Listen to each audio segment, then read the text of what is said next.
இவங்க தனியா இருந்தா நல்லா இருக்காது இல்லையா? அவங்களுடைய பேரான நந்தினியும் நம்ம மேடைக்கு கூப்பிட்டா நல்லா இருக்கும். நந்தினியை கூப்பிடுறதுக்கு முன்னாடி ஒரு விஷயம் சொல்லு. லாஸ்ட் இயர் வந்து விகடன்ல நந்தினி அவார்டு வாங்கினாங்க. அப்போ அந்த விகடன்ல வந்து எனக்கு அவார்டு கிடையாது, பட் நாங்கெல்லாம் சேர் பண்ண போயிருந்தோம். அப்போ நந்தினி மேடை ஏறி என்ன கூட அந்த மேடையில் கூப்பிட்டாங்க. ஸோ இந்த அவார்டு வந்து நந்தினி இல்லாமல் கம்ப்ளீட் ஆகாது. Renuka will not be complete without Nandini. So இந்த எப்போ எந்த மேடையில் நாங்கள் அவார்டு வாங்கினாலும் அது எங்க 2 பேரோட அவார்டு தான். ஆமா, கண்டிப்பா. லவ் யூ கா, love you so much, love you. அதான் எல்லாருமே சொல்லுவாங்க, என்னங்க செட்ல நீங்க எல்லாருமே ஒன்னாவே இருப்பீங்களாமே லேடிஸ் அப்படின்னு. நிஜமாதானா, அப்படியா அப்படின்லாம் கேட்பாங்க.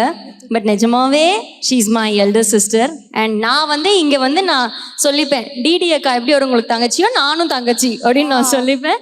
ஈவன் ஆமா, ஈவன் வித் அவர் பெர்மிஷன். ஸோ சார்க்கே தெரியும் நாங்கள் நிஜமாவே செட்டில் இப்படி தான் இருப்போம்.